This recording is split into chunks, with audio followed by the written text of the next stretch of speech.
Hi friends! Welcome to this nature-inspired garden resort here in Amadeo, Metro Tagaytay. My name is Eva and I am your real estate broker friend na talaga nag-drive dito mapunta sa Tagaytay para ma-experience ang lamig. Kaya samahan niyo na ako mag-resort tour!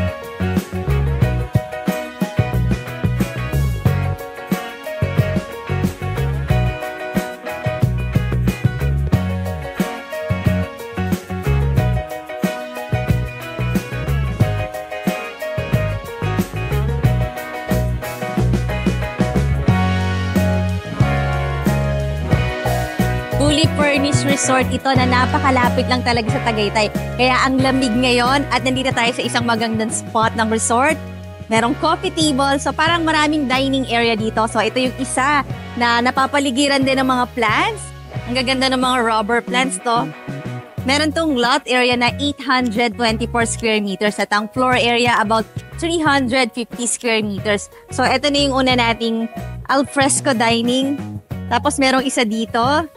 Kaya kung naghahanap ka ng business na talagang kumikita, isa tong mga resort sa may consider mo.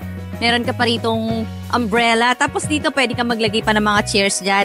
At yung isa sa mga favorite spot dito ay yung ating heated swimming pool. Tapos may platform dito. Pwede ka rin maglagay ng, alam mo yung mga chairs or yung parang pwede kang humiga. Tapos cute size yung swimming pool. Actually, dipping pool siya. Ayan, meron pang waterfalls. Heated dyan. Titingnan natin kung gaano kainit. Ayan, maligam-gam siya. So, hindi ka giginawin kahit nandito ka sa Tagaytay. Ito, third, dining area. Ang isa na sa na-appreciate ko dito sa resort na ito, yung napaka-lush ng kanyang garden. Talagang nature-inspired. Feeling mo, enjoy ka kasama ang nature. Ayan, meron kang cute na swing. Tapos ito medyo malaki-laki yung dining area na to. Kahit siguro mga 6 family members ang kumakain dito. Nice din. At hindi mababasa ang pagkain kasi may polycarbonate. Tapos may lights din. So nice spot. Punta tayo dito sa... Mamaya na tong cute house na to. Dito muna tayo sa garden or sa yung vegetable farm. Ayan, may mga nakalagay na ritong plot. Siguro in a matter of weeks, so tubo na dyan yung tinanim nilang halaman or mga gulay. Itong buong property, naka-fully fenced siya. May mga solar lights din. Ayan, medyo pahaba yung iyong property. Pero alam mo ba, ang ganda ng location niya kasi very accessible sa Amadeo Road, yung main road ng Amadeo, Cavite. Pero papasok ka sa isang subdivision at eto na nga yun, Bukana lang to. Kaya maganda tong location natin. Meron ditong kubo na pwede ring dining area uli. So, 4 na, no? Tapos, eto yung binuksan nating gate kanina. If you notice, medyo malaki ang iyong parking space. Actually, kasama pa doon sa 824 square meter. Tapos, kung napapansin niyo yun na yung two-way concrete barangay road. Kaya maganda talaga location kasi hindi siya liblib. Pero feeling mo nasa countryside ka, no? Tapos ang dami mong mga puno, mga halaman, mga bulaklak. Tapos may mga lights. Ang cute, no? Bagay talaga sa mga resort yung mga lights na ganyan. Nakaka-inspire. At meron ditong parang cute house. Akyat tayo.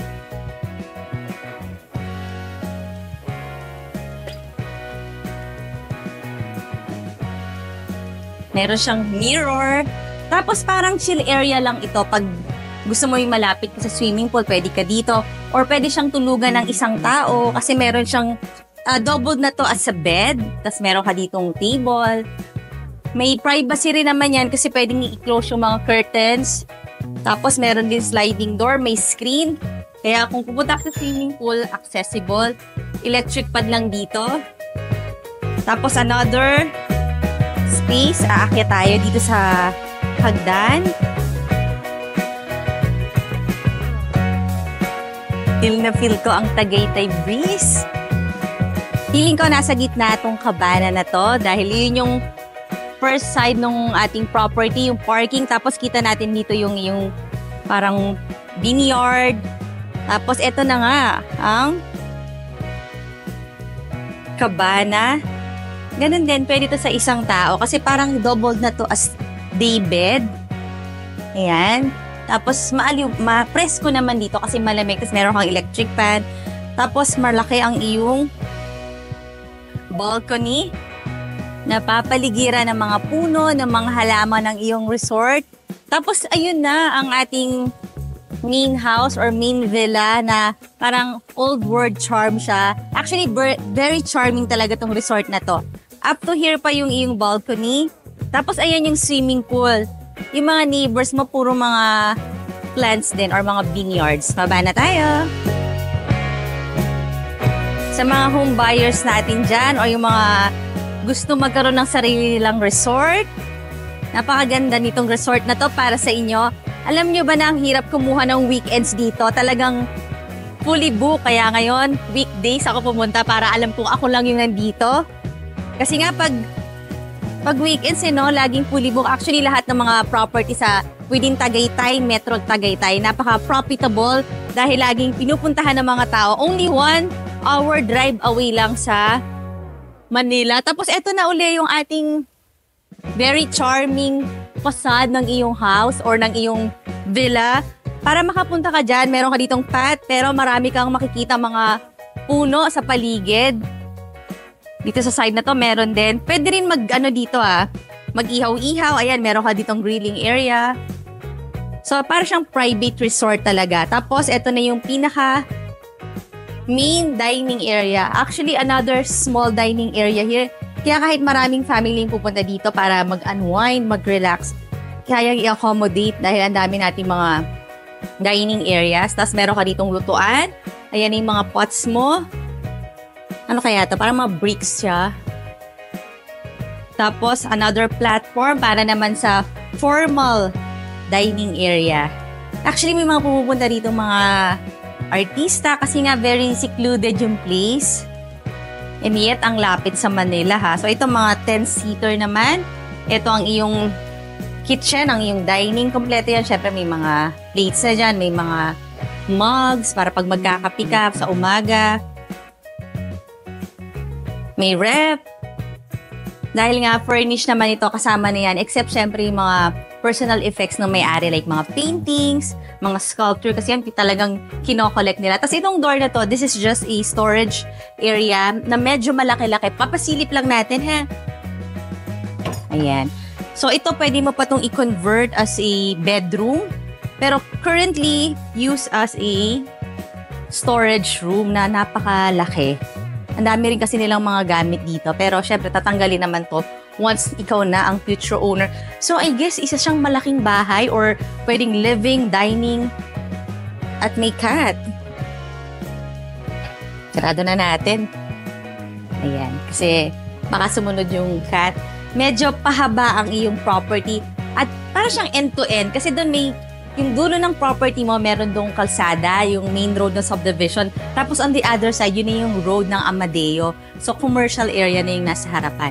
Tapos sa second floor, meron kang 2 rooms.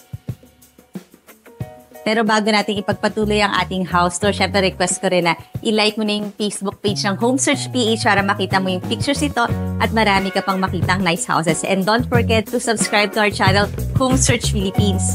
Kat na tayo!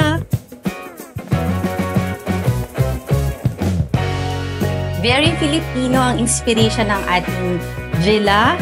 Ito na nga ang isa sa mga bedroom, mga vegan tiles. Tapos para mga reclaimed hardwood yung ating ceiling. Actually, iba talaga yung charm kapag ganito yung mga style, no? Parang maiba naman aside sa mga modern. So dito pwedeng matulog ang 4 na tao. Actually 6 kasi lahat siya mga, ito, this is a queen size bed. Ito I think double, pero 2 tao yung pwedeng matulog. So itong resort mo na kayang mag-accommodate ng siguro maximum mga 10 people.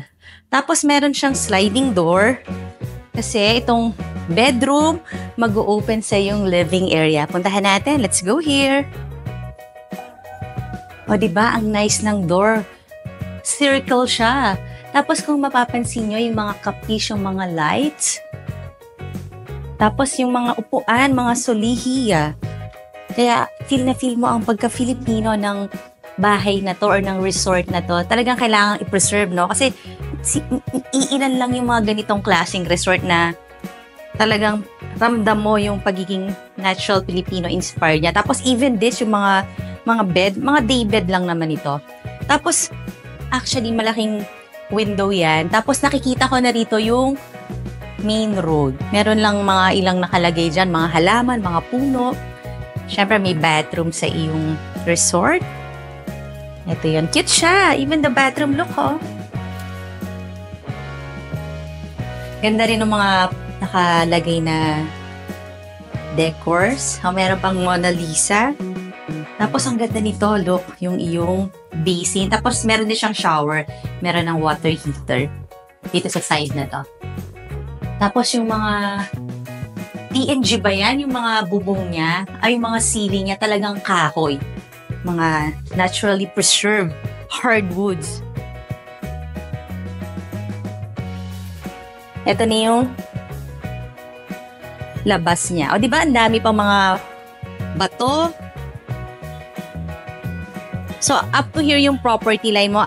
Alam mo ba, ang maganda dito sa property na to, dun sa price niya na very reasonable, by the way, yung price and full details nasa description box below the video. Isasama na nung seller yung franchise ng Big Mac. Big Mac para siyang burger stand at saka yung Mr. Liempo dun sa price natin. So, yung Big Mac at saka Mr. Liempo na yan, nakaharap yan dun sa main road ng Amadeo. I think De Los Santos Street, yung ating main road. So, ito yung facade naman dito ng bahay. Papasokin na uli natin. Tapos, pansinin ko lang tong kanyang windows na made of kapis din. Mga kahoy din siya. May screen naman, kaya hindi naman papasok dito yung mga insect. Pero, diba, parang iba yung dating niya. Parang naiba naman kasi nasanay tayo sa mga modern design. This time, lahat doon ng mga kahoy talaga siya. Ito na yung another bedroom. Ito naman yung pinaka-master bedroom. Na napansin nyo, lahat naman high ceiling. Merong day bed dito. Actually, pull-out bed din siya. Tapos ito na yung sa master. Meron siyang bathroom na sarili. Ayan. Meron na ring mga water heater. Diba, very rustic yung design ng bahay na to or nung resort na ito, even sa kanyang bathroom. Alam mo na, yun yung peg or yun yung kanyang style. Which is nice rin talaga. Tapos, during daytime, maliwanag dito kasi ang dami mong mga glass, oh. And then, we'll go to the balcony.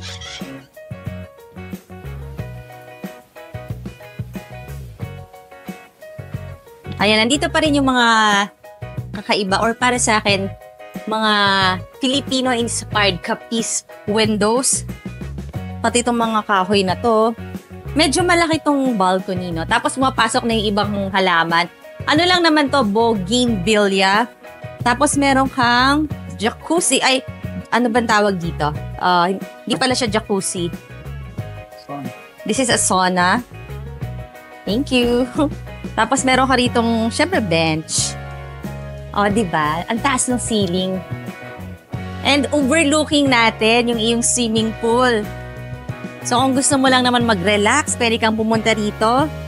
Kasi this is also for rent as an Airbnb. Kaya nga, when you buy this, talagang, ano na siya, turnkey. Ready na siya para kumita ka, para magamit mo siya or maparent mo siya. Kasi, pwede siya sa Airbnb o sa mga short-term rentals na talagang napakalakas pag nandito sa malapit sa Tagaytay area. Punta tayo ulit doon? Baba tayo.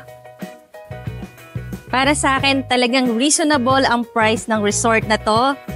Kaya pwede mo na akong tawagan. Nandyan lang yung number ko sa description box. At syempre, request ko rin na i-click mo na yung subscribe button ng ating channel na Home Search Philippines. And I will see you on the next video.